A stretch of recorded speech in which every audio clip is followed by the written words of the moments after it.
saída, que já estava gravada e agendada. Algumas breves palavras a ter de programa que tem que continuar e queríamos terminar mesmo às 4 horas esta sessão. Uma palavra em primeiro lugar de agradecimento novamente a todos os presentes, em particular às empresas que acederam ao nosso convite, o convite do SISEC, estar aqui presentes nesta sessão. Duas ou três breves palavras. Primeira, agora vou falar com o vice-reitor, que também é membro do SISEC, portanto estou aqui a dupla situação, vou falar com o vice-reitor. Queria dar os sinceros parabéns ao SISEC por esta iniciativa. Vamos ter a apresentação dentro de alguns momentos do livro de patentes, que já foi hoje mencionado na sessão também. Uma iniciativa que entendo que é de louvar, mesmo que muita daquela informação e daquele conhecimento gerado no SISEC por todos os anos seja conhecimento que, digamos, perdeu a validade em termos de propriedade intelectual, alguma delas perdeu essa validade, já passou algum tempo, já li bastante informação, bastante propriedade intelectual que está, neste momento, em fase de licença que está a ser trabalhada e está a originar outras patentes. O SISEC, nesse sentido, tem sido um laboratório associado, exemplar, permito que eu diga, na Universidade de Aveiro, cumpre escrupulosamente as funções, as suas missões, a investigação de excelência, faz transferência de tecnologia como ninguém, e, portanto, é um exemplo na Universidade nesse domínio. O livro de patentes está em cima da mesa, o número de funções que estão em fase licenciada, em fase de licenciamento de serviço, um exemplo. Tem também a preocupação com a promoção e a comunicação da ciência. Vou estar aqui a referir uns exemplos onde o SISEC tem sido exemplar. A interação com a sociedade em geral, que este tempo ontem assistiu mais uma sessão do Devíamos falar disso. Que é uma iniciativa que mobiliza a cidade, mobiliza a região, não necessariamente pelas deficiências, mas pelas outros temas para a sociedade. Portanto, há esta preocupação, eu diria que é uma unidade de investigação completa, no sentido geral da palavra. Uma palavra para isso, para o SISEC.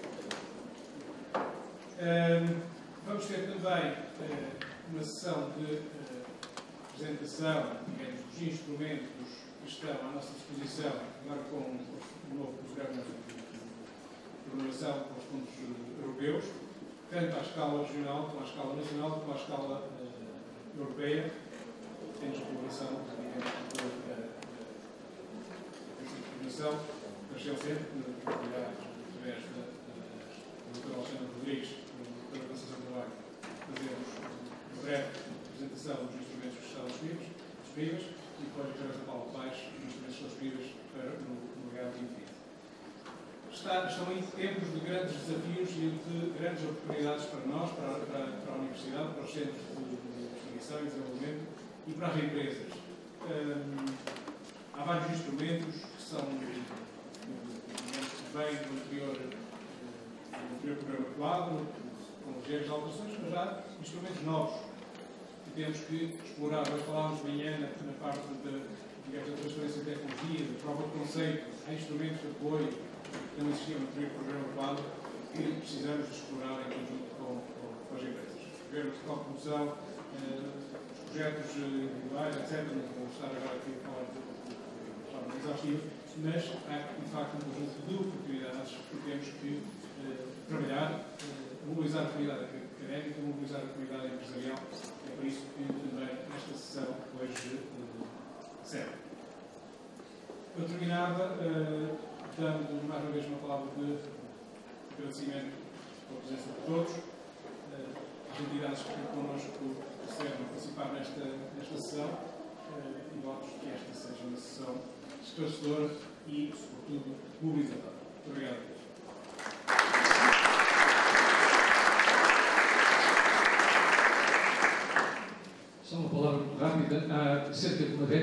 uma década, efetivamente, que o CISEC, de uma forma estruturada, tem colaborado com as empresas. Isso significou em 2014, para terem uma ideia, 1,6 milhões de euros em projetos com empresas. O ano passado. Portanto, em crise, foi possível mobilizar esse tipo de fundos, enfim, várias fontes, para colaborar com empresas. Este evento anual, Jornadas do CISEC, este ano teve um pendor particularmente acentuado em relação a esta interação com empresas e tentámos, o que fizemos foi uma experiência nova, com certeza com limitações, mas creio que teve a vantagem de colocar em rota de colisão, se quiserem, as suas empresas e muitos dos alunos de doutoramento, de pós-docs, etc., investigadores, professores que temos. E se não temos mais gente nesta sala é porque há muita gente que está lá em cima, precisamente nesses contactos mais íntimos, junto a protótipos, etc. Estas jornadas e este episódio acontecem numa altura crucial, como já foi dito, em que vai haver muito dinheiro disponível para que esta interação entre a academia e as empresas se aprofunde. E eu espero bem que o que aconteceu hoje seja lido também pelos industriais e pelos meus colegas académicos como esse sinal dos tempos. Não há um outro futuro que não passe por esta interação. Estamos condenados, felizmente, a colaborar e certamente temos os meios agora para fazer nos próximos anos.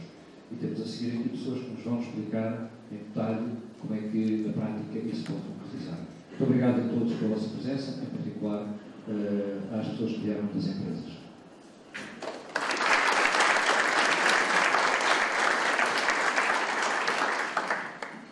Bom, eu agora, visto o papel do Chairman da sessão,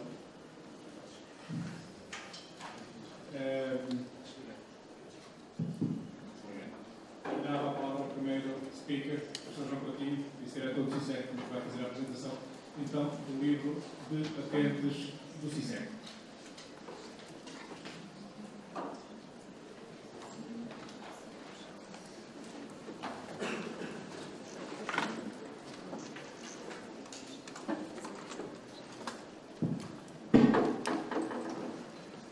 Boa tarde a todos, obrigado por estarem aqui, obrigado por terem nos convidado para enumerar este desafio que nós nos lançamos.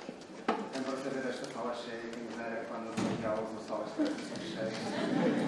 Mas eu vou tentar não ser tão pensador hoje como sou para as minhas aulas. O que é que vos traz aqui, o que é que nós vos convidamos para estar aqui hoje a esta sessão, que tem a ver sobretudo com este construir de pontes. Aliás, o tema das jornadas deste ano já é este construir de pontes, do laboratório para a indústria, do CISEC para as empresas. E este livro das patentes do CISEC, onde nós compilamos 14 anos de trabalho de patentes que nós produzimos, tem uma abertura que chama justamente de construir pontes, as parcerias entre o CISEC e as empresas. E é sobre isso, sobre como é que nós podemos trabalhar em conjunto, sobre estes desafios que agora o João Rocha e o Carlos Neto nos falavam, que esta tarde vai ter como tema. O CISEC é bem conhecido, aliás, se vocês estão aqui hoje, é porque de alguma maneira já conheceram o CISEC, mas durante muitos anos o CISEC foi sobretudo conhecido pelo seu aspecto científico, a ciência que produzia, e no ano passado, quando a FCT resolveu criar esta avaliação das unidades de investigação, pediu à LCD para fazer este estudo bibliométrico da produtividade científica do CISEC e do CISEC na área da ciência e engenharia de materiais, que é a área que a gente trabalha, aparecia destacado, quer em número de publicações, quer em número de citações do CISEC, destacava-se de todos os outros laboratórios associados. De todos os outros laboratórios, todas as outras unidades de investigação que faziam investigação nesta área internacional. Não é por acaso que o CISEC está quase no top 20 das instituições que fazem ciência na área da ciência e engenharia dos materiais na Europa e quase no top 100 no mundo, mas verdadeiramente não é este o aspecto que eu acho que é relevante para aqui falar convosco hoje. É muito mais este aspecto de como nós, além de fazermos esta ciência com um impacto mundial, temos vindo a trabalhar convosco e muitos de vocês que estão aqui já tiveram essa experiência de passadas para continuar a ter no futuro. Isto foi a criação do CISEC e desde aí para cá é claro o crescimento da nossa interação, nós, laboratório, convosco, empresas. Houve aqui um pequeno soluço em 2008, por razões que todos nós conhecemos, mas depois disso, mesmo apesar da crise destes anos difíceis, nós continuamos a crescer em termos de colaborações uns com os outros. E ano passado tivemos este prazer de atingirmos com o financiamento que veio destas colaborações que nós estabelecemos com as empresas, um financiamento que foi igual àquele que nós recebemos diretamente do Estado. Ou seja, neste momento, aquilo que nós fazemos convosco, para nós, é tão importante quanto aquilo que nós fazemos da FCT. E não é só neste panorama, não é só nesta maneira que se vê o envolvimento que o CISEC ao longo destes anos tem tido com as empresas. É também, e estas são muitas das empresas com que nós temos vindo a colaborar, certamente nem todas as empresas que estão aqui aparecem ali, isto foi um slide que eu tive que fazer, e buscar uma quantidade de empresas da região centro, do país e até empresas internacionais, da Brasil, da BP, com que nós trabalhamos. E muito deste trabalho, muitas destas coisas acabou por se transformar ao longo dos anos em resultados que nós fomos patenteando. E não por acaso, estes são dados do INPI, que nós obtivemos diretamente do INPI neste período 2008-2012, um período pré-avaliação, em que nós quisemos saber como estávamos, como nos posicionávamos no país, em termos das patentes, em termos de como é que nós trabalhamos com as empresas. E o CISEC, só o CISEC, atrás naturalmente da Universidade de Aveiro, onde nós estamos incorporados, mas o CISEC sozinho aparecia em quinta posição das entidades que mais patentearam, com um número de patentes equivalente no período, por exemplo, à Universidade de Porto toda. E as empresas vêm, a primeira aparecia aqui em 10º lugar, a Alveol. Isto é um mundo às avessas, porque normalmente em qualquer país são as empresas que patenteiam, não são as academias, as universidades que patenteiam. De qualquer das maneiras, isto é bem o retrato daquilo que nós fazemos.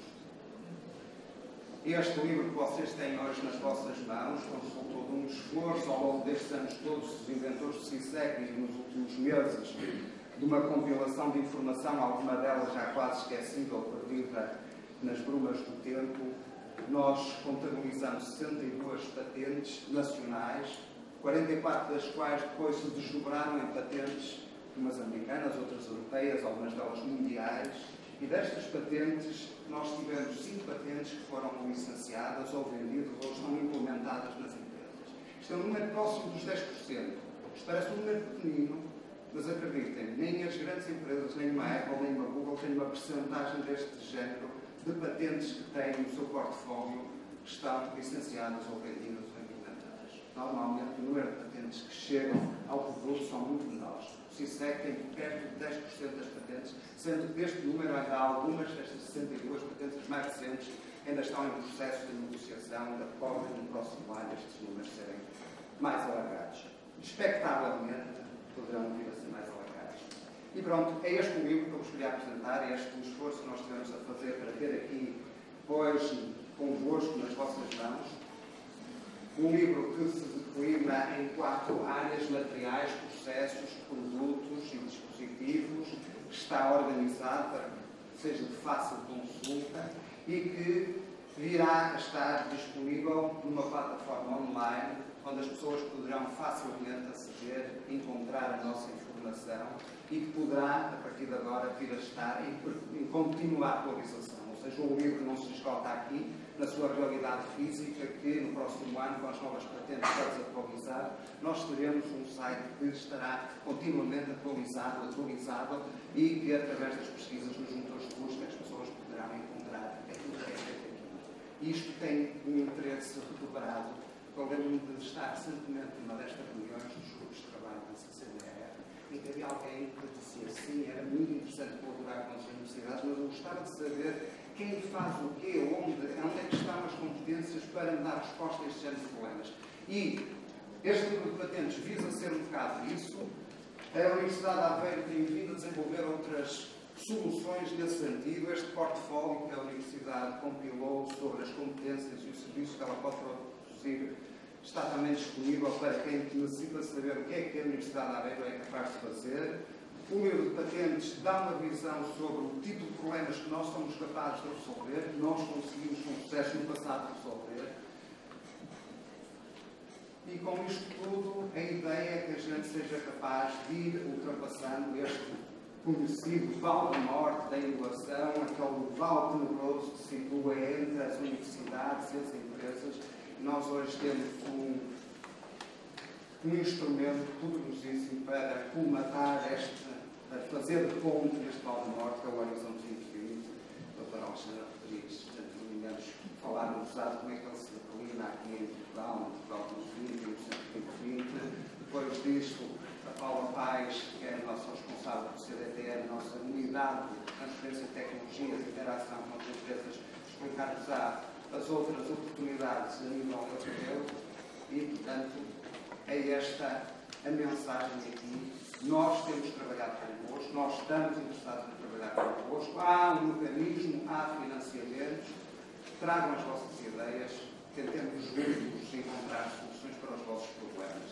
Só a minha última palavra de agradecimento a todos os inventores do CISEC que tornaram possível a compilação deste livro, porque ao longo dos anos foram registrando estas patentes e, sobretudo, porque ao longo dos últimos meses, connosco, partilharam este esforço de preparar, em épocas bastante difíceis, porque havia uma série de outros compromissos que estiveram sempre disponíveis para nos mandar para a produção que nós lhes solicitamos. Portanto, no nome da Paula e do Ruben, que estivemos envolvidos na preparação deste livro, muito obrigado a todos os inventores do CISEC.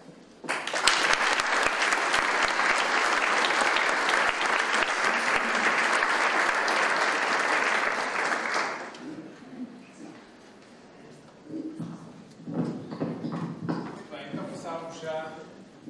Se houver depois perguntas sobre esta questão, sobre o patentes durante o coffee break, exatamente, quem esteja envolvido na montagem desta operação, será o maior prazer em responder.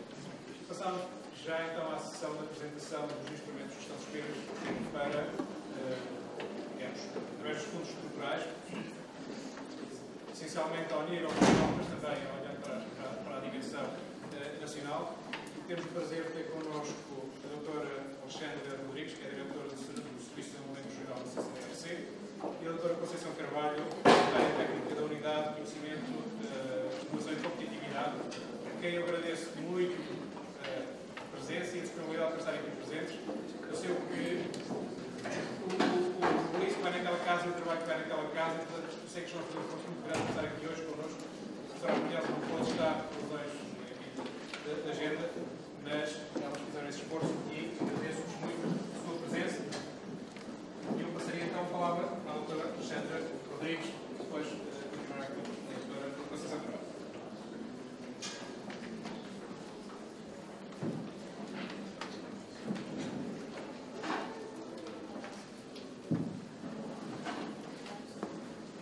Então, boa tarde. Em nome da CCDR, eu queria agradecer o convite, que é para nós uma honra poder estar aqui e partilhar estes momentos. Nós sabemos que, de facto, o CISEC é uma instituição de excelência na região e, portanto, é com todo o prazer que aqui estamos e podemos partilhar alguma da informação. Para alguns, porventura, pode não ser tão nova, no entanto, pensamos que é importante ir divulgando e comunicando tudo o que diz respeito ao Centro 2020 e aqui com um enfoque especial que nos foi solicitado um bocadinho à última da hora, tentámos também complementar com alguma da informação mais pertinente relativa às empresas, uma vez que tinha havido uma grande adesão da nossa parte e, portanto, é nesse sentido que nós vimos hoje aqui em dupla e vimos partilhar a apresentação. Cabe-me a mim trazer um bocadinho o contexto do Portugal 2020 e como é que surge aqui o nosso Programa Operacional Regional, o Centro 2020. E depois a doutora Conceição Carvalho irá falar um bocadinho mais de sistemas de incentivos, porque todos nós sabemos que alguns avisos de concursos já estão aí na rua e, portanto, certamente é pertinente também tentar clarificar algumas questões. Como foi pedido a mim para tentar fazer um bocadinho este enquadramento, eu optei por começar a falar um bocadinho do Portugal 2020, porque, de facto, não sei se toda a gente tem noção.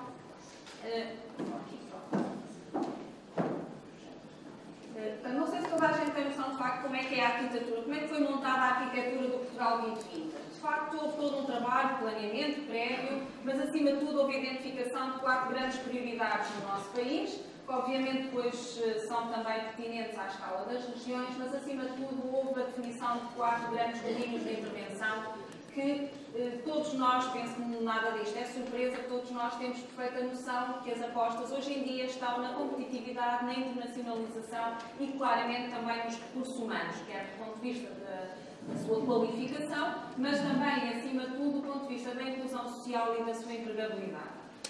Temos ainda um 4º domínio relativo à sustentabilidade e eficiência do uso dos recursos, que é subjacente também às preocupações das várias regiões.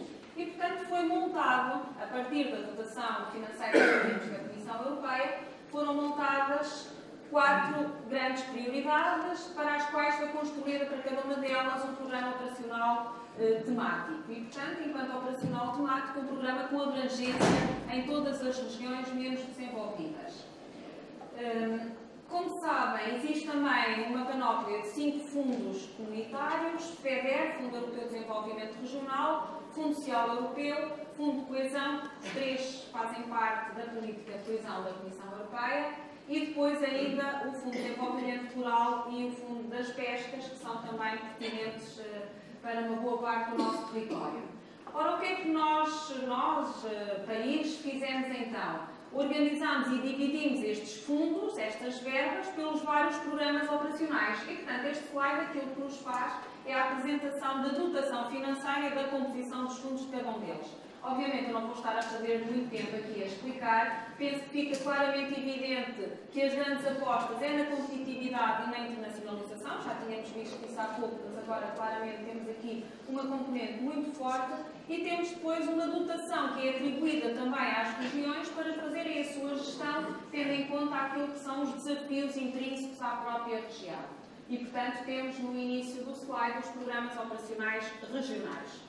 Como é que toda esta arquitetura é montada? Bom, cada um dos 4 programas operacionais temáticos, como disse, tem uma incidência territorial naquilo que são as regiões menos desenvolvidas, que é a terminologia utilizada atualmente pela Comissão Europeia, mas que mais não é do que aquilo que eram as regiões de convergência no CREN, da qual a região centro, infelizmente, faz parte, na medida em que apresenta ainda indicadores de PIB per capita muito reduzidos, e, portanto, isto significa que qualquer um de vocês é candidato a um projeto no Programa Operacional Regional e, simultaneamente, candidato aos programas operacionais temáticos.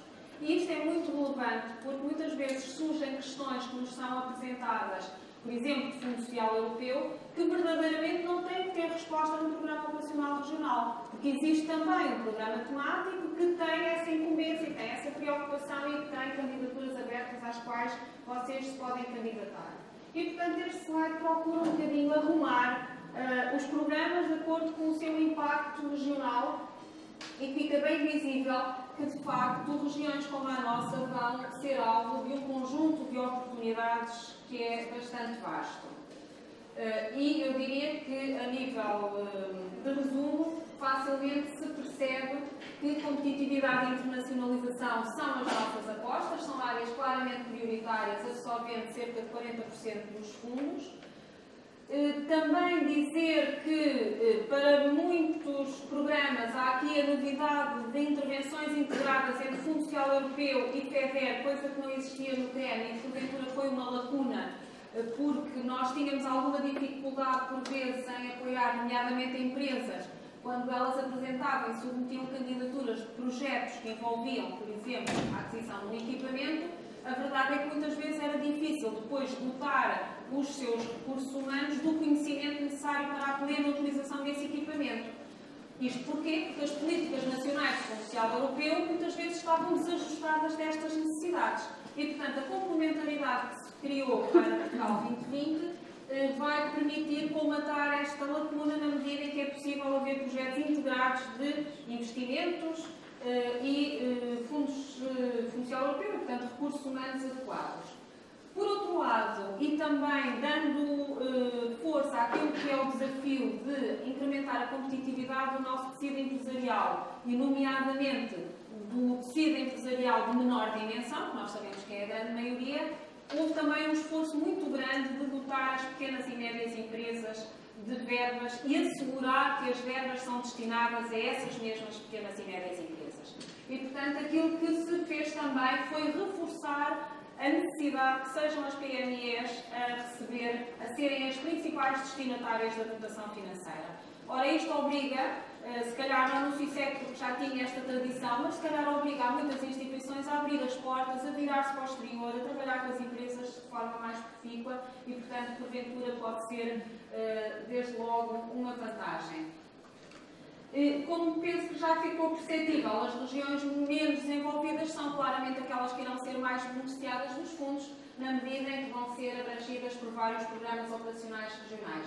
E, portanto, elas vão receber mais de 90% do total das verbas do Portugal 2020. Penso que alguns de vocês também já terão noção desta realidade, pelo menos aqueles que estão já a trabalhar em projetos e em candidaturas. A verdade é que o Portugal 2020 fez também aqui uma alteração significativa naquilo que era o acesso, no procedimento em si, o acesso às candidaturas, aos formulários, aos requerimentos, porque criou um balcão único. Este balcão é a única porta de entrada que existe para fundos comunitários. É aqui que se registram, é aqui que submetem candidaturas, é aqui que acompanham o estado dessas mesmas candidaturas, é aqui que submetem pedidos de pagamentos e isto pode ser uma grande vantagem para instituições que, porventura, trabalhavam com vários fundos e, portanto, tinham vários regulamentos, tinham várias plataformas, tinham várias regras e aqui há um grande esforço de uniformização dessas mesmas regras, há um conjunto de regulamentos que são comuns e, portanto, todos vocês que queiram vir a trabalhar com fundos comunitários têm necessariamente que se inscrever neste portal. Tem pelo menos algumas vantagens, uma delas é que só se registram uma vez e não têm que andar permanentemente a conhecer os vossos elementos. Falando agora um bocadinho de Centro 2020 e do nosso Programa Operacional Regional. Como expliquei, havia aquelas 4 agendas a nível nacional. Cada programa operacional temático tem uma única preocupação, que é trabalhar e incidir a sua atuação apenas nessa agenda, em cada uma delas. Os programas operacionais regionais, obviamente, não vão trabalhar por agenda, vão concluir para todas elas em simultâneo e, portanto, nós vamos alocar uma parte das nossas verbas destinadas à competitividade e internacionalização, à inclusão social e emprego, ao capital humano e também à sustentabilidade e eficiência no uso dos recursos. Obviamente que as prioridades se mantêm, ou seja, a verba para a competitividade e internacionalização é claramente mais relevante e, portanto, também aqui nós tentamos refletir o esforço nacional no nosso programa. O nosso programa tem uma dotação financeira de 2 mil milhões de euros, um pouco mais, e conjuga, como já disse, FEDER e Fundo Social Europeu, numa tentativa de aproximar mais a nossa atuação às necessidades do mercado. Este slide procura aqui mostrar como é que se distribuem as verbas dos fundos por objetivo temático, do lado esquerdo para o total do Portugal 2020, do lado direito para o Centro 2020. Eu não iria perder muito tempo com o slide em si, iria apenas destacar, e porque fica bem evidente, a grande fatia que nós temos ali para a competitividade das PMEs. Temos 818 milhões de euros para destinar única e exclusivamente às pequenas e médias empresas. E, portanto, estão a ver o potencial de oportunidade especial, por um lado, mas também as preocupações com que nos confrontamos, ou com que nos iremos confrontar, porque temos noção que as PMEs muitas vezes não estão capacitadas, não estão preparadas para lidar com a complexidade dos fundos e, portanto, de alguma forma é preciso assegurar também essa capacitação. De uma forma mais direta com as empresas, mas também e muito a partir de organizações, de instituições de interface como o CICEC e, portanto, nesse sentido faz todo o sentido que haja todo este trabalho em rede e em parceria, porque vai ser muito relevante. O nosso programa operacional está dividido em 10 eixos, embora um deles assistência técnica, e, portanto, eu diria que, basicamente, nós temos 9 eixos para nos preocuparmos. Para facilitar, digamos assim, a leitura do nosso programa operacional, porque sabemos que ele é complexo e difícil e extenso, nós lançámos uma brochura que temos vindo a divulgar e que está disponível no nosso site, que procura de forma muito breve, muito rápida e muito simples facilitar a interpretação do que é que vamos apoiar. E assim, se analisarem, nós podemos rapidamente ver em cada eixo quais são as tipologias de ação que vamos apoiar, quem são os destinatários e, de alguma forma, perceber melhor a arquitetura do programa.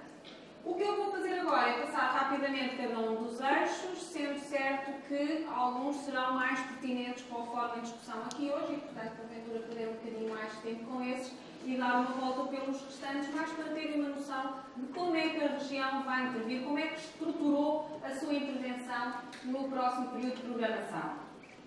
Começando então pelo eixo 1, muito ligado às questões da investigação, desenvolvimento e inovação, penso que aqui claramente se percebe que a região centro já é dotada de um conjunto de instituições reconhecidas a nível nacional e internacional, e acabámos de ter aqui o comprovativo há pouco, que de facto há uma capacidade instalada de produção científica de excelência relevante. Nós queremos dar continuidade, de alguma forma temos aqui uma verba que está preparada precisamente para apoiar estes projetos de ID e também algum reforço das infraestruturas, embora aqui, como saibam, penso que saibam, estão previamente identificadas pela FCT e, portanto, toda a nossa aposta na produção científica de renome é, de facto, muito valorizada também por essa intervenção. Mas, acima de tudo, eu acho que aqui a pedra de toque não é onde nós, se calhar, até já éramos de facto fortes, onde temos claramente que melhorar, é na nossa capacidade de transferir esse conhecimento. Valorizá-lo, no fundo, do ponto de vista económico, que é, obviamente, o objetivo das empresas, mas também do ponto de vista social, porque temos noção de que há, de facto, aqui uma produção de conhecimento relevante. E, portanto, a nossa grande aposta vai ser ter capacidade, ter a arte e o engenho de encontrar mecanismos que nos permitam assegurar a transferência do conhecimento das universidades, dos centros de saber, para as empresas. E, portanto, aquilo que nós criámos foi aqui um conjunto de tipologias de ação que, umas delas vão dar continuidade a projetos que já existiam, a iniciativas que já existiam, outras, porventura, tentou-se, pelo menos, melhorar um bocadinho a sua forma de trabalhar.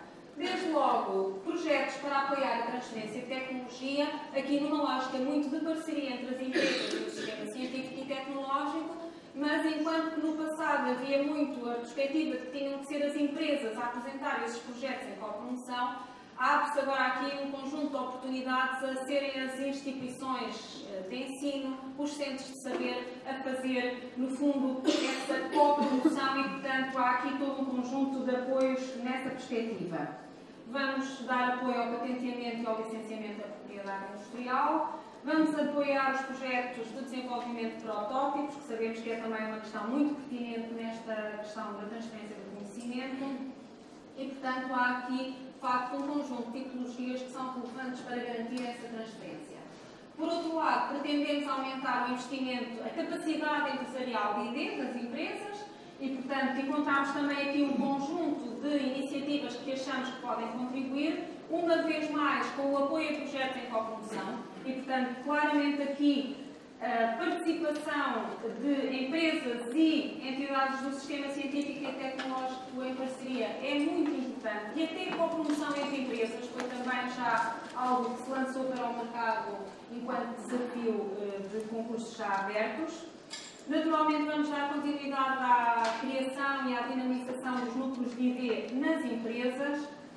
Criamos também aqui uma linha que vai procurar apoiar a criação ou a elaboração de candidaturas aos programas comunitários. Temos noção que, de facto, o Horizonte 2020 é uma oportunidade muito interessante, mas é um desafio também muito exigente e, portanto, vai haver um momento em que nós vamos lançar um aviso de concurso que vai permitir apoiar a elaboração de candidaturas. Não está ainda prevista a data e, portanto, não temos ainda essa informação para vos transmitir, mas vai haver verbas para essa área.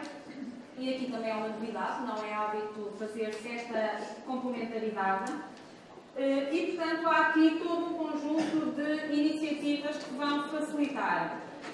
A terceira linha de ação que eu iria destacar aqui, porque me parece que é de facto muito importante, é a questão do apoio através das redes, das parcerias, dos clusters, das associações, dos centros de investigação, dos centros de saber. É fundamental que as empresas encontrem parceiros, os bons parceiros, para que os seus projetos possam ser desenvolvidos e, portanto, vai haver também aqui um conjunto de verbas do Programa Operacional Regional que vão tentar apoiar estas iniciativas. Naturalmente, o Tomate também vai fazer o seu papel à semelhança do que já fez no passado.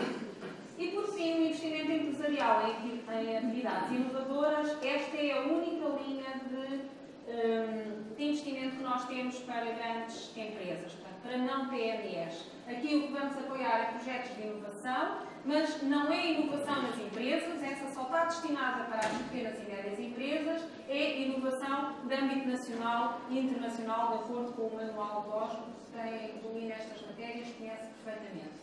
E, portanto, é a única intervenção que vamos ter para grandes empresas. Depois, um segundo eixo para a competitividade e internacionalização da economia regional. Eu aqui não iria perder muito tempo, porque depois a minha colega vai precisamente desenvolver um bocadinho este eixo. Basicamente, dizer-vos que o que se pretende é apoiar as empresas, apoiar como, continuando a promover o espírito de empreendedorismo que necessitamos para que a competitividade das nossas empresas aumente. Reforçar a capacitação das empresas. Temos noção de que, de facto, é uma lacuna. E, nomeadamente, quando queremos que elas se lancem no mercado internacional, obviamente que tem que ter aqui um conjunto de atividades prévias que as capacite para enfrentar esses desafios. E depois, claro, contribuir, no fundo, para os fatores imateriais, mas que são muito relevantes para a competitividade das empresas. E estamos aqui a falar de projetos de design, de marketing, que são fundamentais para que as empresas se possam implementar em novos mercados. Desenvolver o potencial humano. Aqui, claramente, nós vamos ter algumas áreas de intervenção. Eu iria destacar aquelas onde para as universidades e para as empresas possa ser mais relevante e, portanto, nesse sentido, faz parte também dos desafios do Programa Operacional Regional aumentar o número de doutoramentos em áreas, mas, acima de tudo, em áreas muito ligadas às empresas e às necessidades das empresas e, portanto, não estamos aqui nem a jogar contra nem a favor com os programas da FCT, esses têm o seu percurso a percorrer. Nós vamos é tentar dar também um contributo, de forma a que a articulação com as empresas possa ser mais interessante, mais relevante e, portanto, os doutoramentos estarem aqui também, de alguma forma, bastante articulados. Temos também aqui os apoios aos cursos de especialização tecnológica, que sabemos que são relevantes também para algumas instituições do ensino superior da nossa região e, portanto, há aqui todo um conjunto de investimentos associados a esta área. Naturalmente, temos também investimentos na modernização das infraestruturas em si, em termos escolares, mas aqui, fruto da árdua negociação com a Comissão Europeia, foi muito difícil conseguir reservar verbas muito relevantes para esta área e por isso temos aqui apenas uma intervenção mais modesta desta vez.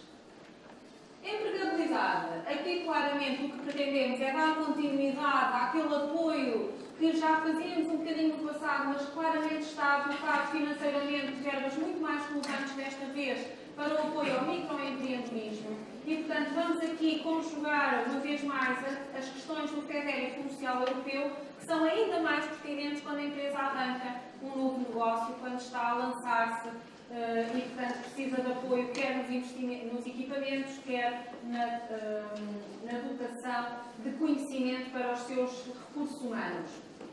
Por outro lado, queremos claramente ajudar as empresas na inserção de recursos humanos altamente qualificados. Esta é também uma novidade do nosso programa, é um desafio que nós estamos a tentar levar a cabo a partir do apoio que estamos a pedir às instituições, às empresas, aos clusters, aos centros tecnológicos, aos centros de saber, porque sabemos que eles, melhores do que nós, têm uma ligação mais estreita às empresas, sabem o que é que as empresas precisam e podem nos identificar. Qual é aqui o desafio? É que as empresas contratem doutorados, mestrados e recursos e licenciados com mais de 5 anos e nós vamos financiar uma parte dessas despesas. Temos noção de que não é fácil. Por um lado, desde logo assegurar que a oferta coincida com a procura, mas estamos a fazer um esforço muito grande para que seja possível, e aqui devo-vos dizer que a Universidade de Aveiro já fez o seu trabalho de casa, já nos apresentou alguma informação muito relevante, e eu diria que se conseguissem levar a cabo todas as suas intenções, a nossa verba ficava pela Universidade de Aveiro. Vamos ver. É um desafio que todos temos pela frente e é muito bom perceber que as instituições estão empenhadas em captar as verbas para as suas empresas e para as suas instituições. Do ponto de vista da coesão, e porque um programa operacional de uma região não pode perder de vista a coesão social e territorial, nós temos também aqui algumas preocupações de, no terreno, dar condições a que outras instituições possam dar também continuidade a esta nossa intervenção. E, portanto, vamos trabalhar juntamente com o SGAL para o desenvolvimento das iniciativas de desenvolvimento local de base comunitária, que foi a nova designação que a Comissão Europeia criou para dar continuidade aos antigos programas LEADER e que vão ter também apoio FEDER e Fundo Social Europeu para desenvolver o seu trabalho. Naturalmente, pretendemos promover uma inclusão ativa, com vista à inserção de desempregados no mercado de trabalho. Temos também aqui previstos alguns investimentos nas infraestruturas de saúde e nas infraestruturas sociais, mas nada de construções novas. Aliás, esta é uma tónica subjacente a todo o nosso programa. É essencial para ações de reconversão, de modernização, no fundo, dar sustentabilidade às infraestruturas que já temos. E isto é transversal às várias áreas. Temos aqui um outro desafio no eixo 6, que é o desafio da sustentabilidade do ponto de vista da eficiência energética. E aqui também se abrem muitas portas para as empresas, quer aquelas que prestam serviços nessa área, mas quer, acima de tudo, naquelas que possam apresentar projetos para se renovar do ponto de vista da eficiência energética e, portanto, aqui nós temos também algumas verbas.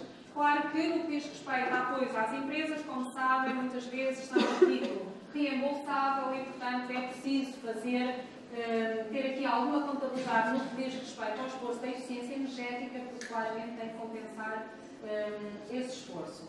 Mas não só nas empresas, também nas infraestruturas públicas e também pela primeira vez na habitação social vai ser possível fazer intervenções deste tipo.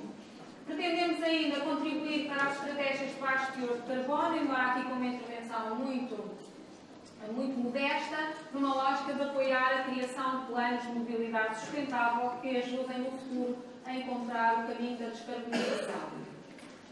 Conservação ainda daquilo que é o nosso património natural e cultural, também aqui com verbas não muito relevantes e, portanto, a apostar essencialmente em dinamização, em rede, de forma coletiva, nada de criação de novas infraestruturas. Portanto, a lógica aqui é apenas pequenas recuperações. Da mesma forma que a intervenção que vai haver nas cidades, nos centros urbanos, vai ser também ela muito na lógica de revitalizar os pequenos centros urbanos, que é o caso deste eixo. Depois vamos ter um eixo específico para os grandes centros urbanos, mas muito na lógica de fazer intervenções integradas e muito bem dirigidas. A capacitação, porque tínhamos noção de que era preciso capacitar as nossas instituições, não é só as empresas que estão a necessitar desse esforço, também as instituições públicas, e, portanto, há aqui uma verba que vai permitir dotar de maior capacitação institucional. E, finalmente, o eixo das cidades, que era, como eu dizia, as intervenções nos grandes centros urbanos. E, portanto, ações integradas que combinem as diferentes perspectivas. Baixo teor de carbono, revitalização dos centros históricos e, simultaneamente, intervir em comunidades desfavorecidas que possam precisar de uma intervenção a vários níveis. O foco nos resultados é sempre importante chamar a atenção e quem já está a elaborar candidaturas aos sistemas de incentivos já se apercebeu que esta é uma dura realidade com que todos nós vamos lidar.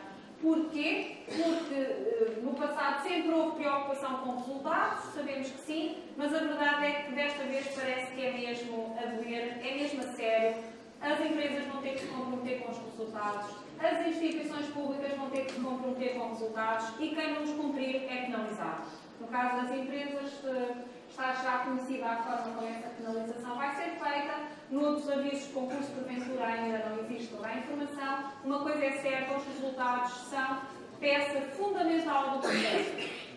A empresa que apresenta o projeto vai dizer de que forma é que esse projeto vai contribuir para um determinado indicador e vai ser aferido o sucesso desse projeto a partir desse mesmo indicador. E, portanto, é importante que todos nós tenhamos noção. Porque sabemos que há aqui um grau de complexidade grande. A CCBR está a montar um gabinete de apoio, já montou, já está disponível. Estamos, como imaginam, subterrados em perguntas e em dúvidas e em esclarecimentos. E, portanto, aquilo que nós podemos dizer é que garantimos que ninguém fica sem resposta. Temos é que, se calhar, ter aqui um bocadinho mais de calma, porque nós estamos a fazer um esforço sobre-humano para dar respostas, mas há aqui ainda muita informação, por um lado, que nós não dominamos, e, portanto, temos que pedir ajuda aos colegas em Lisboa, e, por outro lado, há aqui, de facto, uma intensidade muito grande de perguntas diariamente, e, portanto, nós temos aqui feito um bocadinho um compasso de espera. A nossa lógica é que nós servimos para informar, servimos para simplificar e queremos, a partir deste trabalho, que a região possa aumentar a sua capacidade de investimento. Se precisarem, centro2020@ccdrc.pt é o número de contacto onde podem colocar as vossas dúvidas. E porque questões de investigação e desenvolvimento e inovação neste período de programação estão claramente articuladas com aquilo que foi a exigência que a Comissão Europeia nos fez de estratégia integrada, de investigação e inovação para uma especialização inteligente, aquilo que nós designamos por RIS3. É importante que vocês saibam o que é que estamos a fazer, desde logo porque cabe ao promotor demonstrar o alinhamento com a estratégia, por um lado, mas também porque é um processo que está a ser construído e, portanto, todos os que quiserem participar nele estão a tempo de o fazer. E o que é que estamos então a fazer? Estratégia RIS3 mais não é do que conhecer as vantagens competitivas, aquilo em que a região é forte e fazer opções, identificar onde é que pretende investir as poucas verbas que vamos ter. Para isso, nós identificámos um conjunto de domínios diferenciadores que se podem arrumar de alguma forma em domínios de caráter mais associados aos nossos recursos endógenos, por um lado, e por outro lado, em domínios mais associados àquilo que é a capacidade produtiva instalada ou a capacidade de produção de conhecimento. E sobre esses domínios fizemos uma tentativa de identificar as plataformas ideais para articular os diferentes domínios, porque a RIS3 é precisamente isto, é juntar no mesmo processo diferentes partes e daí resultar em coisas novas. Criámos então 4 plataformas, criámos um grupo de trabalho que estão a funcionar para cada uma delas. No próximo dia 20 vamos ter uma reunião que, conjuntamente aos 4 grupos de trabalho, vamos apresentar os resultados já efetuados e vamos definir o caminho que se segue. E, portanto, quem quiser participar é só mandar um mail que será, obviamente, inserido no grupo de trabalho que selecionar. Para cada grupo de trabalho, e porque os avisos de concurso estão na rua e era preciso dizer como é que se demonstra o alinhamento com a RIS3, houve necessidade, um bocadinho aqui, eu diria, um pouco quando o carro à frente dos bois, porque nós estávamos a fazer o processo de plano de ação da RIS3 e de repente tivemos que dizer como é que medíamos o alinhamento com a RIS3, mas faz parte do processo, isto é um processo em aberto, que é contínuo, se vai melhorando e, portanto, todos os contributos podem ser integrados nos avisos de concurso seguintes. A verdade é que nós tivemos que dizer como é que medíamos o alinhamento. Fizemos um como para cada uma das plataformas identificarmos um conjunto de linhas de ação e os promotores têm que dizer como é que estão articulados com essas linhas de ação. Para as soluções industriais sustentáveis, para a valorização e uso eficiente dos recursos naturais endógenos, para as tecnologias ao serviço da qualidade de vida e para a inovação territorial. São as nossas 4 plataformas e estão neste momento a trabalhar, portanto, todos estão convidados para participar. Deixava agora, então, a intervenção para a minha colega, que vai falar um bocadinho daquilo que são apoios concretos dos sistemas de incentivos, dos apoios às empresas, para depois podermos ter aqui um pequeno espaço de esclarecimento de dúvidas para as quais eu estou, obviamente, disponível.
Antes de começar a falar de sistemas de incentivo, vou passar só este quadro para ficarem também a conhecer onde é que, principalmente as empresas, em cada eixo, em cada prioridade, é que as empresas se podem candidatar.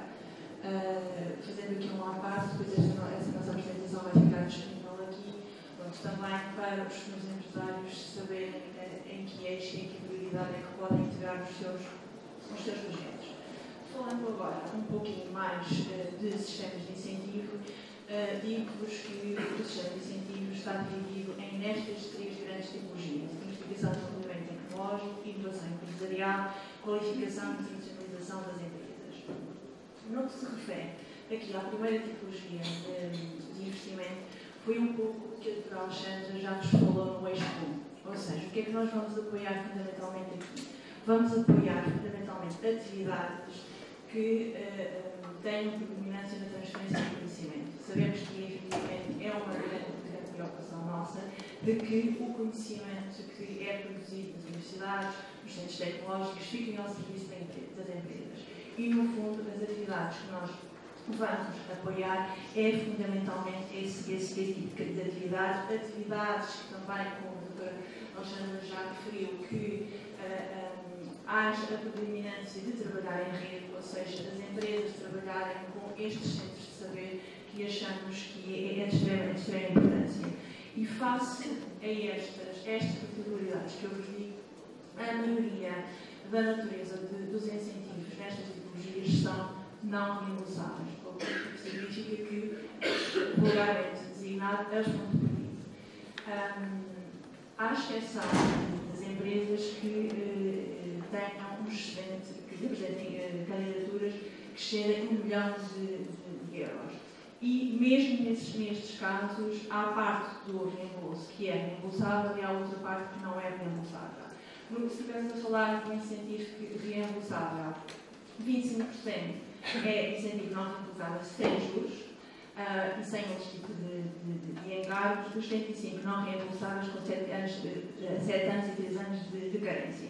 Se estivermos a falar de núcleos de projetos, de núcleos de IDI, projetos de propriedade industrial, que a doutora Alexandra também já falou, mesmo projetos de internacionalização, que são aqueles projetos que dão apoio a candidaturas de Horizonte 2020, tudo isto também são incentivos não reembolsáveis.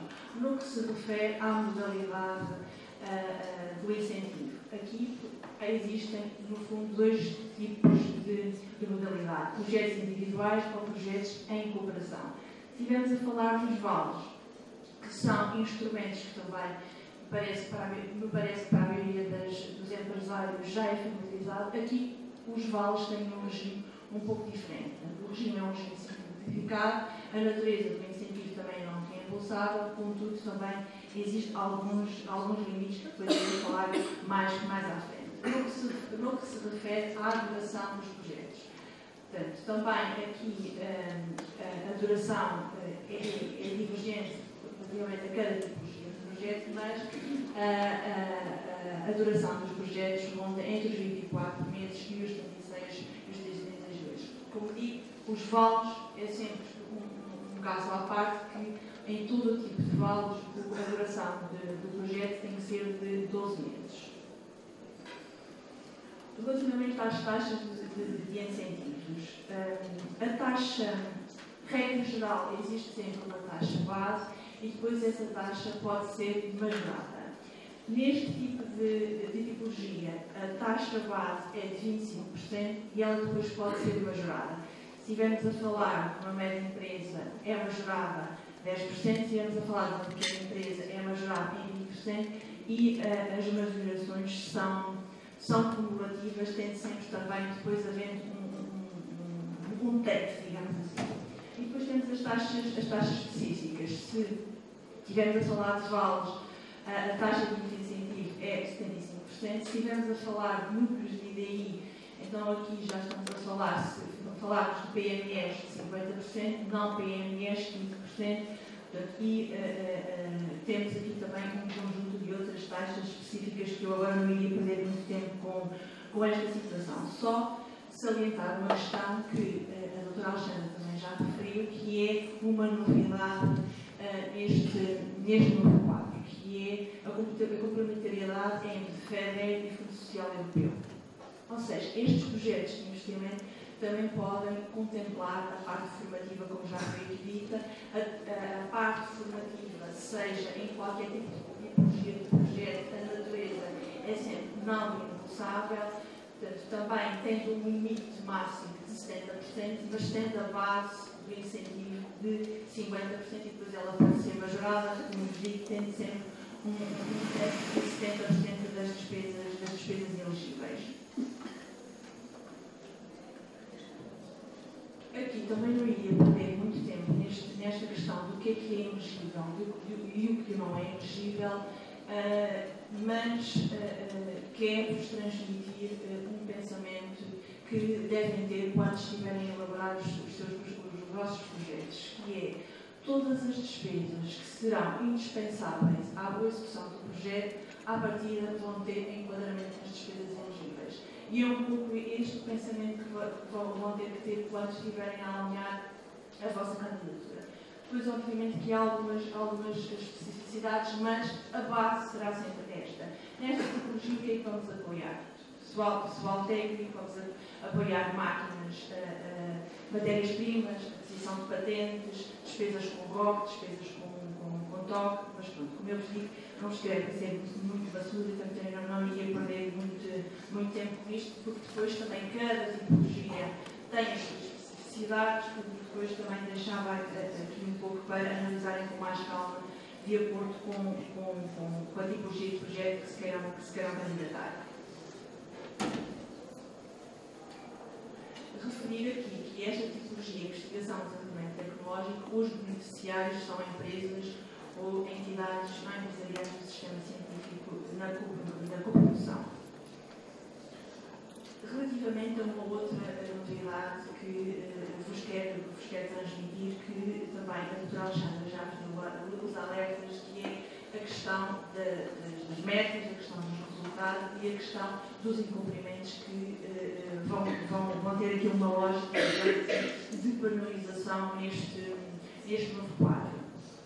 E aqui também há essa novidade. Uma delas é o não, se não houver cumprimento dos prazos, vai haver penalizações. E essas penalizações estão um pouco aqui resumidas neste quadro. Ou seja, se derrapar, digamos assim, no cronograma, a empresa vai ser penalizada. E vai ser penalizada como? A partir da data da aprovação até ao 6º mês, as despesas vão ser cortadas em 20%. Se estivermos a falar entre o 7º mês e o 12º mês, a despesa vai ser penalizada em 40%. Se essa derrapagem exceder o 12º mês, a despesa, por isso, simplesmente não é elegível. Nos vales, o meu equipe também tem um período diferente, aplica-se efetivamente a mesma lógica, mas com um período diferente. Ou seja, se estivermos a falar de 20% até ao final do 13º mês, entre o 4º e o 6º mês, a penalização é de 40%. Se ultrapassar os 6 meses, a penalização também é de 100%. Isto aqui também, obviamente, é uma novidade relativamente ao passado.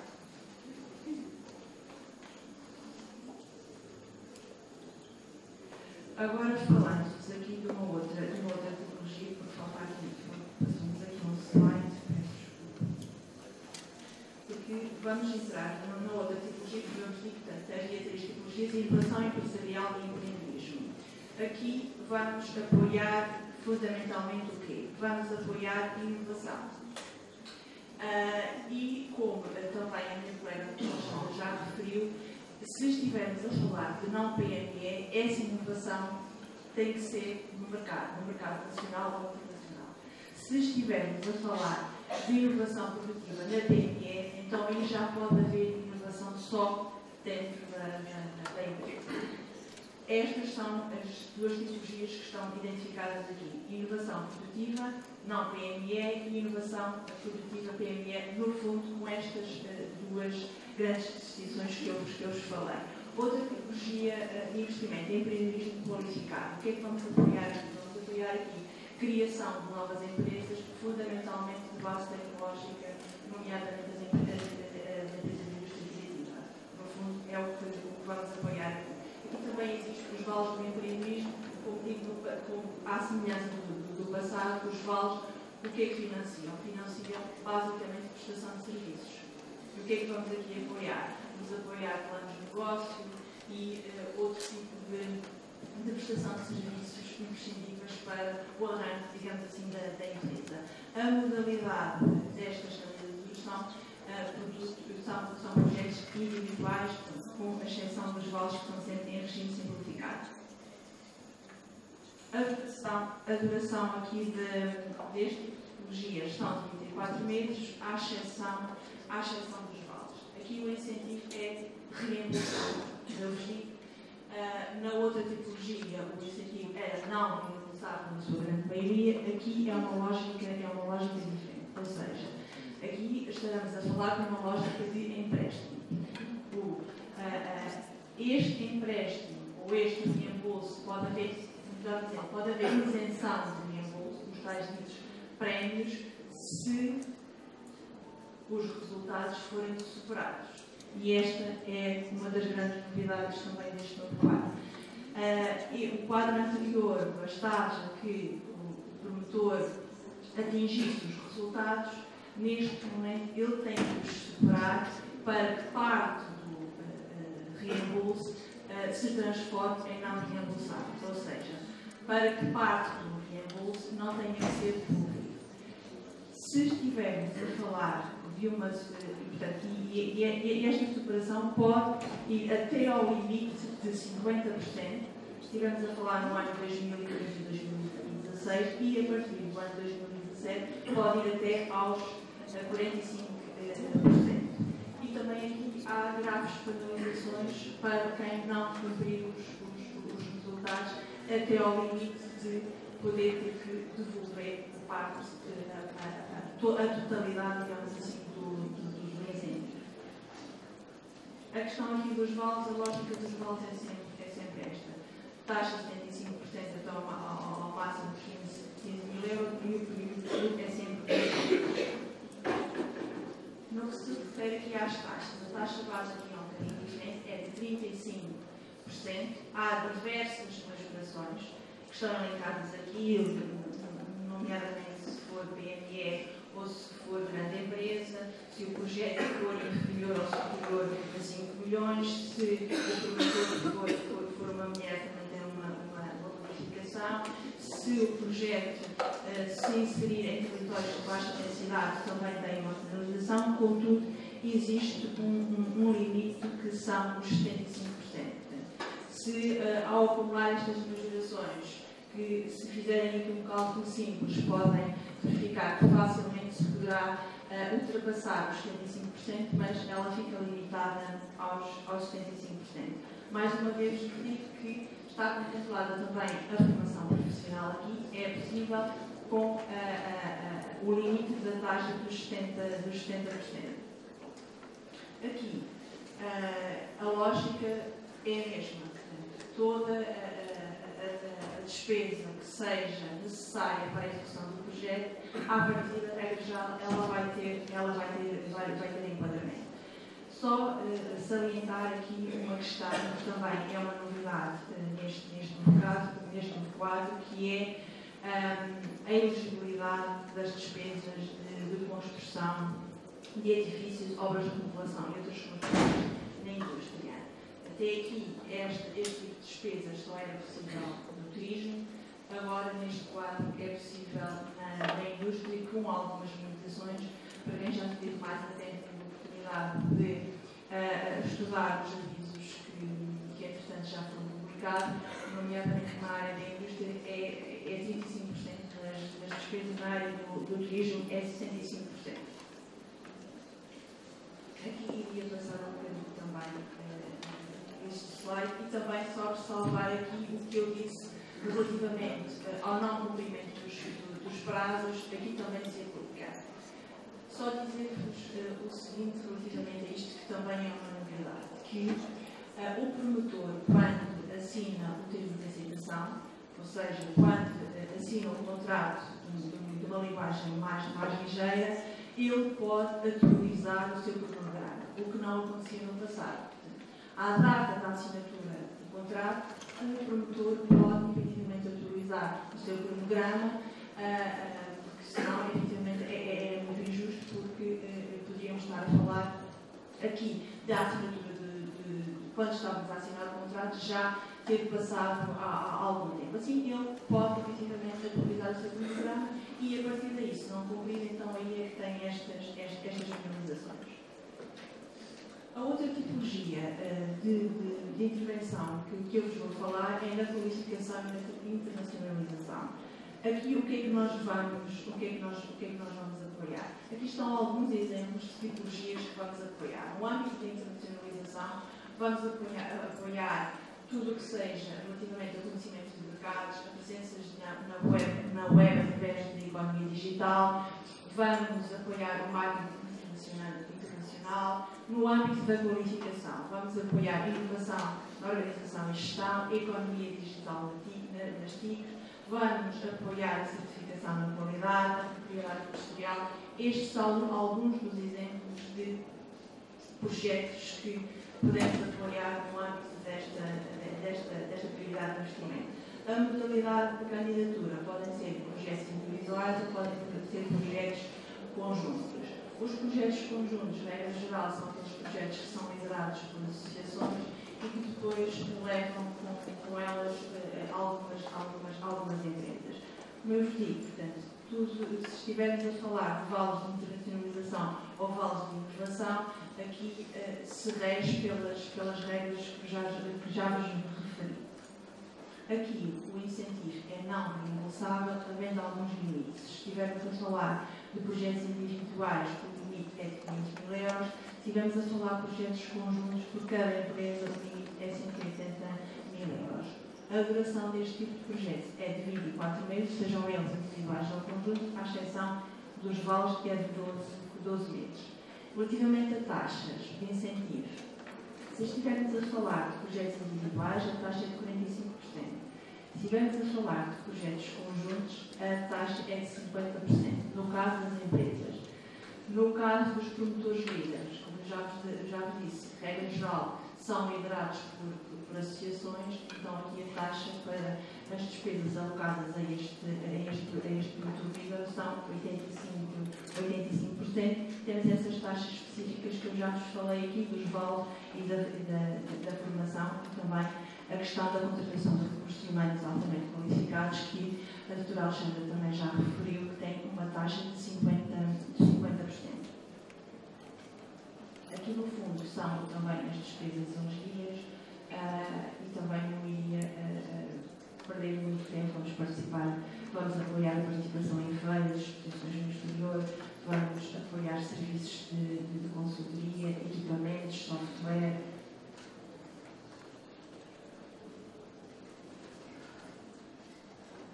Aqui mais uma vez está aquela questão dos incumprimentos que já vos falei. Relativamente às taxas, é a mesma linha de pensamento. Agora, para terminar, estou a fazer aqui um bocadinho mais de tempo com este quadro, porque por vezes os promotores têm a dificuldade de saber se o seu projeto vai aos POs regionais ou se vão aos POs temáticos. E quero-vos começar por dizer, se o projeto for multi-região, então ele vai sempre ao PO temático.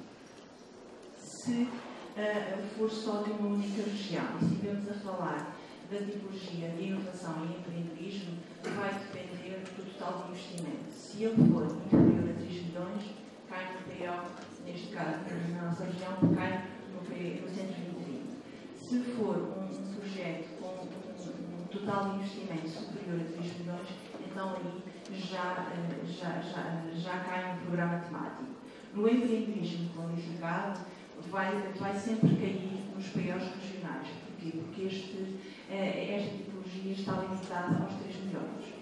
Nos vales do empreendedorismo, tem a ver com a dimensão da empresa. Se for micro e pequena empresa, portanto, cabe nos POs regionais. Se for média empresa, vai ter capilação no programa temático.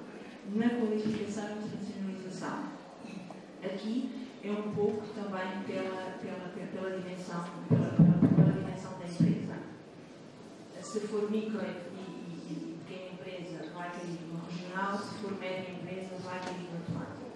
Nos projetos conjuntos, independentemente da dimensão da empresa, ela vai sempre ir ao programa temático.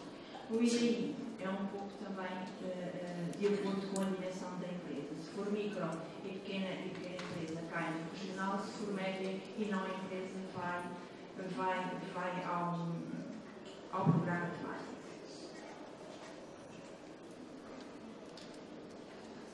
Agora, se calhar, ficaria disponível para alguma questão que vocês quisessem colocar. Muito obrigada.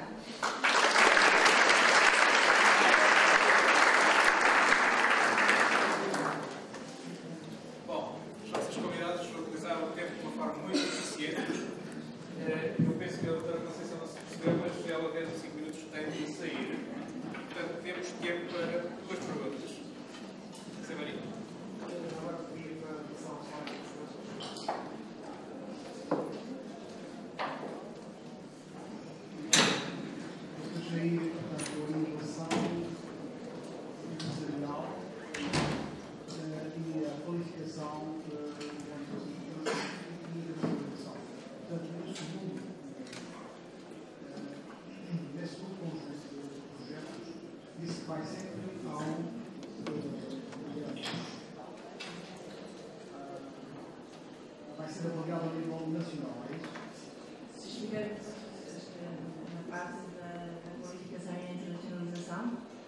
Se for projetos conjuntos, ou seja, aquele tipo de projetos em que são liderados por associações, mas depois têm que formar um conjunto mínimo de 10 empresas, aí vão sempre ao programa temático, vai sempre ao Compete 2020.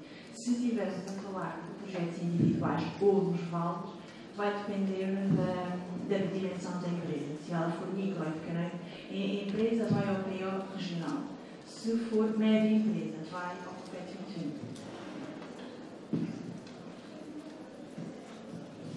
Deixa-me só complementar com um pormenor, que eu não sei se era também o espírito subjacente à pergunta. É que, independentemente de como ele é financiado, a análise da candidatura tem sempre a sua forma de trabalhar igual para todos os casos. Ou seja, o mérito regional é sempre visto pelas regiões. Como sabe, as candidaturas são analisadas por 4 critérios. A qualidade do projeto, o impacto na economia, o impacto na empresa e o mérito regional. No caso de qualquer um dos projetos, desde que seja da região centro, o mérito regional é sempre analisado pela CCDR da região. No caso de um projeto de coprodução, em que existem equipas totalmente indutores,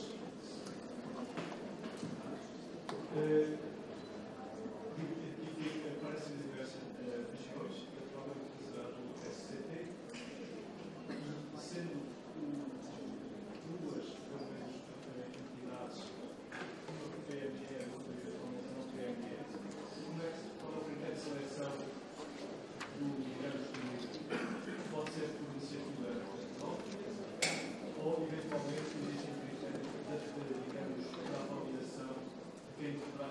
Isto é questão que tem a ver com a região. Há questões que vão ser mais beneficiadas que outras a nível de subsídios. Portanto, de um ponto de vista da atribuição de subsídios, pode ser da empresa do grupo que seja o produtor principal ou o produtor principal. Existe algum critério ou como é que isso se processa? No caso de serem 3 ou 4 entidades distintas. Se o projeto abranger várias regiões, ou seja, se as empresas tiverem que ser as várias regiões, não há problema. Não sei se eu percebi muito bem a pergunta, mas se me está a dizer que existe um conjunto de empresas de várias regiões, então não vai cair no grupo regional e vai ser para concorrer. Como é que se seleciona eventualmente a região? Critérios que são transversais, não existem. Pelo facto de imaginemos, um é Lisboa, que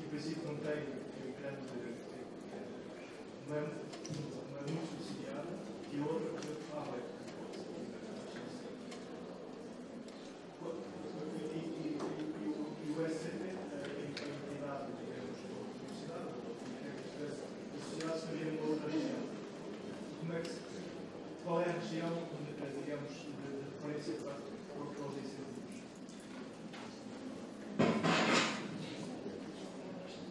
Não sei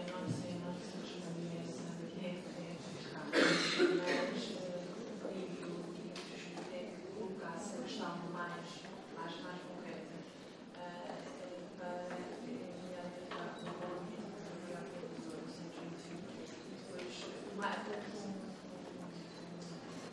questão mais concreta e específica para que não podemos responder também. Muito bem. Eu agradeço às doutoras Conceição e Alexandre da CCDA. Eu sei que eles têm que partir agora, portanto, salve palmas para elas.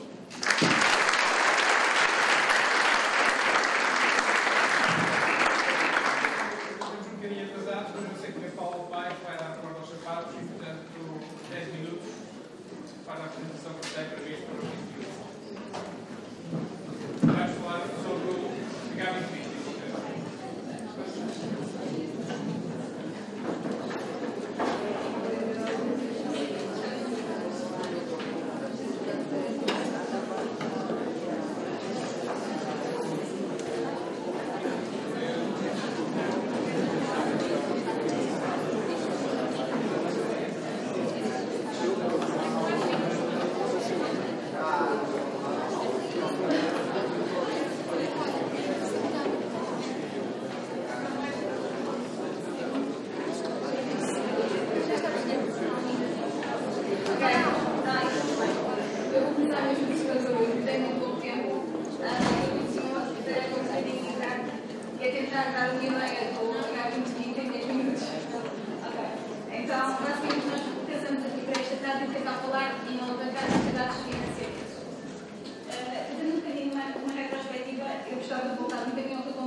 Nos garantiram para a Universidade de Aveiro 4,2 milhões de euros do Vale Ciseco. Estes projetos, em nível de investimento total para todos os membros do consórcio, envolveram 14 milhões de euros. Depois ainda conseguimos mais uma quantia ainda interessante em termos de projetos individuais, de vales, que obviamente os vales têm valores muito mais reduzidos. Subimos agora em relação à nossa capacidade de refinanciamento nos programas europeus. Obviamente começamos inicialmente, quando a criação do CISEC com outros projetos, fomos aumentando no 6º programa quadro. No FP7 já temos 17 projetos só FP7 e mais 19 numa panóplia de outros projetos que existiam a nível europeu. Ou seja, no fundo, já temos neste momento no nosso histórico mais de 40 projetos europeus. Estamos extremamente motivados para fazer mais e melhor ainda no Horizonte 2020. Temos já financiados 5 projetos europeus no Horizonte 2020. Temos 41 candidaturas já submetidas. Muitas delas, ou algumas delas, passaram à segunda fase e agora vamos submeter a segunda fase da candidatura e aguardar pelos resultados. Portanto, queremos criar aqui uma dinâmica muito forte e queremos que os nossos investigadores se envolvam no Horizonte 2020, mas também queremos convidar as empresas a fazê-lo connosco. Ainda pensando no anterior programa e também para tentar motivar um bocadinho a audiência, gostava só que se fixassem neste gráfico. Muitas vezes fala-se que os programas europeus são muito competitivos, e são realmente, não é mentira, mas se virmos em termos de média de aprovação, nós estamos perfeitamente dentro da média dos países europeus. Ou seja, quando nós vamos às candidaturas, a nossa taxa de aprovação é exatamente igual a todos os países europeus. À média dos países europeus, não é isso que eu queria dizer. No entanto, em termos de financiamento conseguido, estamos obviamente muito abaixo. Isto está abaixo daquilo que o Estado português investe para podermos ter acesso a estes programas europeus. E isso faz com que nós precisemos mesmo de olhar para estas oportunidades e tentar perceber, no fundo, o que é que há dentro do Horizonte 2020 para os investigadores e para as empresas. Obviamente, tendo em conta toda a temática da sessão, vamos focar mais nas oportunidades para as empresas sozinhas e para as empresas a trabalhar em colaboração com as entidades de sistema científico tecnológico. Sendo assim, começando por dizer que o Horizonte 2020 tem como diferença em relação aos anteriores programas que vai englobar uma grande panóplia de outros programas que têm estado bastante separados e vai tentar alavancar neste período programático 2014-2020 mais de 200 milhões de euros. A ideia é que durante este período se financiem projetos que vão desde a investigação mais fundamental até ao mercado, ou seja, passando por todo o ciclo de inovação sem segmentar e compartimentar em diferentes programas. Este é um gráfico que provavelmente muita gente começará a ter mais noção nos dias de hoje, porque a nomenclatura começa a ser realmente relativamente conhecida.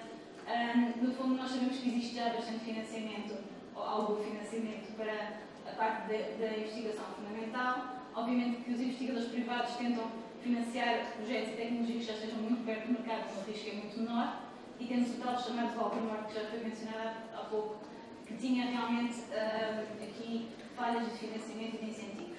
A ideia do Horizonte 2020 é tentar um bocadinho colmatar esta lacuna, tentar fazer com que haja programas e subprogramas dentro do Horizonte 2020 que tentem passar todas estas etapas. No fundo, estes níveis de maturidade tecnológica são apenas graus de desenvolvimento da tecnologia, desde a ideia fundamental até ao mercado. Temos aqui a parte da investigação mais fundamental até a RL3, que é a prova de conceito, o concept. Depois temos a validação em laboratório, seguidamente a validação de scale-up em semi-industrial, passamos para a validação em ambiente já industrial, a otimização e a verificação de todos os sistemas até chegar mesmo a um produto que esteja pronto para entrar no mercado. Como é que o Horizonte 2020 se agrega? Ele basicamente tem 3 pilares fundamentais e vocês provavelmente começam já a ouvir falar muito nestas nomenclaturas. Um dos pilares é a excelência da ciência, que visa sedimentar a posição da Europa no panorama da ciência, investigação e inovação no mundo. O pilar da liderança industrial, para tentar ajudar a combatar a crise económica, criar investimento, crescimento e emprego. E os desafios societais e tentar dar resposta às principais preocupações da sociedade. Estes 3 pilares, então, têm vários subprogramas dentro deles. Obviamente, por razões de tempo não posso falar neles todos, vou falar apenas naqueles onde existe uma maior abordagem para as empresas. Neste aqui, no pilar da excelência na ciência, temos provavelmente um mecanismo que muitos de vocês já terão ouvido falar, que são as ações Marie Curie. As ações Marie Curie basicamente tentam financiar formação, qualificação, mobilidade de recursos humanos qualificados. Aqui, para trabalhar em empresas e universidades, temos as ITNs. As ITNs são financiamento para formação, normalmente doutoramento, e a ideia é criar redes de formação que envolvam universidades e empresas. Universidades porque são as entidades que conferem os graus, e as empresas porque são as entidades que nos podem dar outras formações complementares que são igualmente importantes. Depois temos também as RAIs, que são basicamente redes de intercâmbio de staff, de recursos humanos. A ideia das RAIs é haver várias entidades, universidades e empresas em vários países e elas promoverem a troca de staff entre si. A ideia é que uma pessoa da universidade vá para uma empresa na Holanda e uma pessoa de Israel venha para uma empresa aqui em Portugal e por aí fora. Ganhando com isto o quê? Conhecimento, formação nas áreas de excelência das outras entidades, ganhando troca de experiências, transferência de tecnologia, etc. Depois passamos já para o outro pilar, da liderança industrial. Aqui encontramos as LEITs, Leadership in Enablement and Industrial Technology. Este subprograma foi criado com o entendimento da Comissão Europeia de necessidade de desenvolver algumas tecnologias estratégicas para a Europa.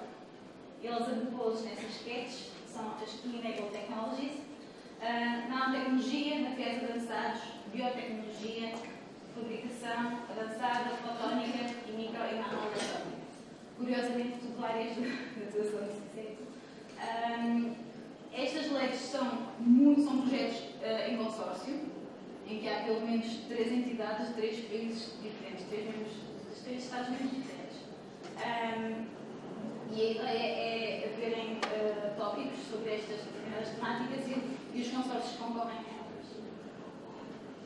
Qual é a ideia que está subjacente aqui? É termos várias áreas temáticas que, através da investigação interdisciplinar, tentam traduzir uma tecnologia para responder a um desafio social.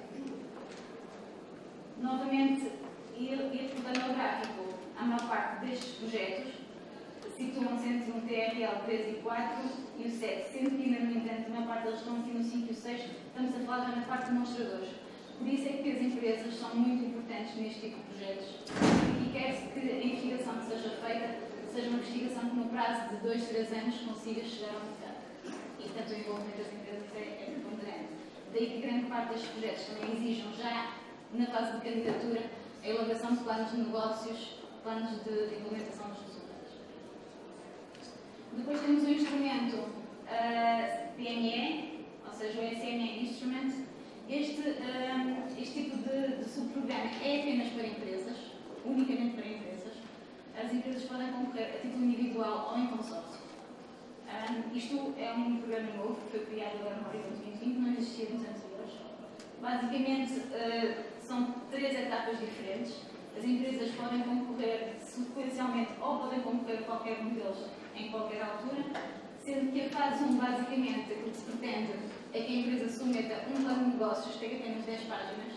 A ideia é que as PMEs que façam isto sejam PMEs que tenham uma ideia muito inovadora, já tenham alguma sustentabilidade na empresa em si e tenham tido uma ideia ou dentro da sua área de atuação ou noutra área que queiram procurar desenvolver. Submetem um plano de negócios de 10 páginas. Se forem aprovados, vão ter 50 mil euros durante 6 meses para desenvolver um plano de negócios muito mais profissional. Podem recorrer às consultoras, obviamente, e os 50 mil euros serão precisamente para isso. Depois temos uma fase 2, onde já há um financiamento consideravelmente diferente, que vai de 1 a 2,5 milhões, para um período de 2 a 24 meses. Aqui já estamos a falar de um plano de negócios que pode resultar desta fase ou não, ou que a empresa pode desenvolver por si própria. Estamos a falar de um plano de negócios já relativamente mais substanciado, em que ela terá que apresentar esse plano de negócios na candidatura e também as tarefas que se propõem a desenvolver nestes 1 ano a 2 anos. No final desta fase, é considerado que o produto ou a tecnologia que está aqui está pronta para ir para o mercado. A fase 3 não é uma fase de financiamento propriamente dita. A fase 3 é apenas a Comissão Europeia que dispôs a interagir com a empresa e a já levantar os mecanismos, nomeadamente capital de risco, promoção, proteção de propriedade intelectual, etc.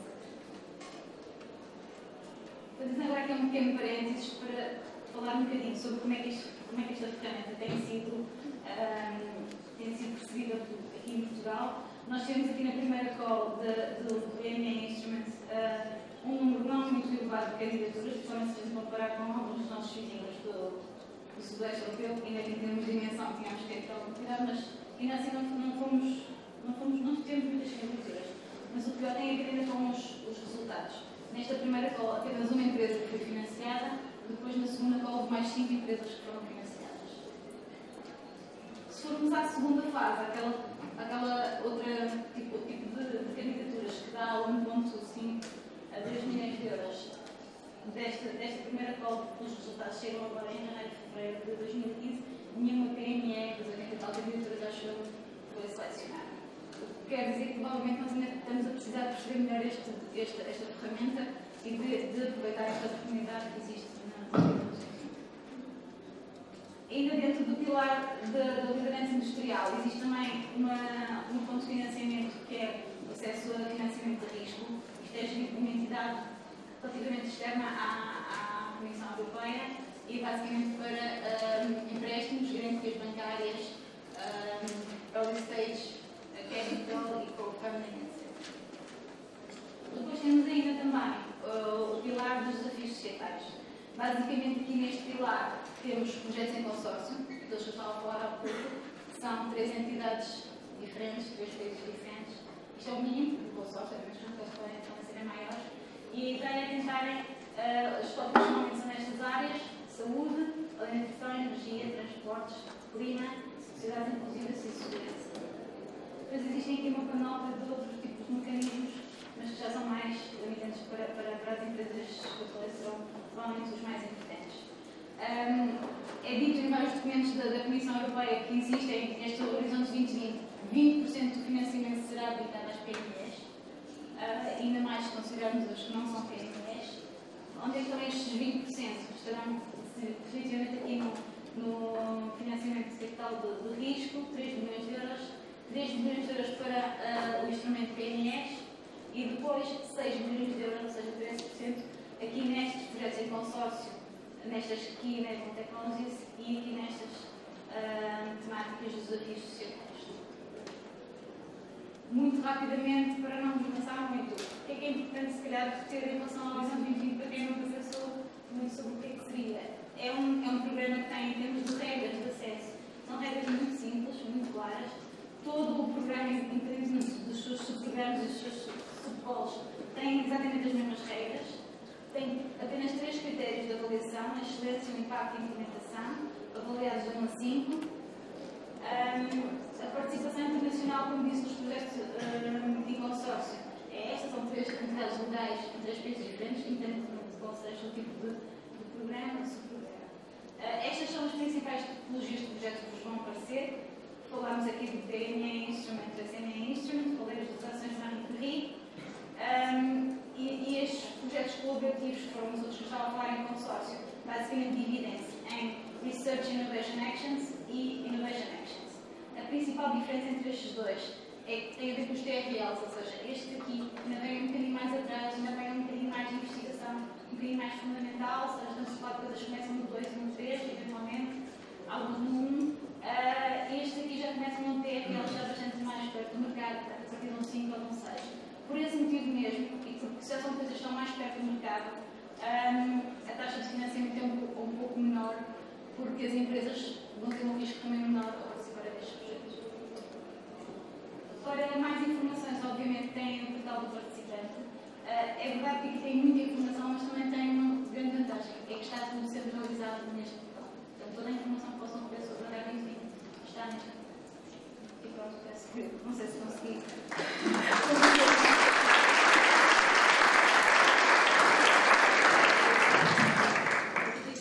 Bom, temos tempo para, não temos tempo, mas vamos ficar tempo para 2 questões bem muito objetivas. Este é um campeonato, obviamente, bem mais exigente, mas está ao nosso alcance. A taxa de aprovação, como a Paula mostrou, é semelhante à média europeia.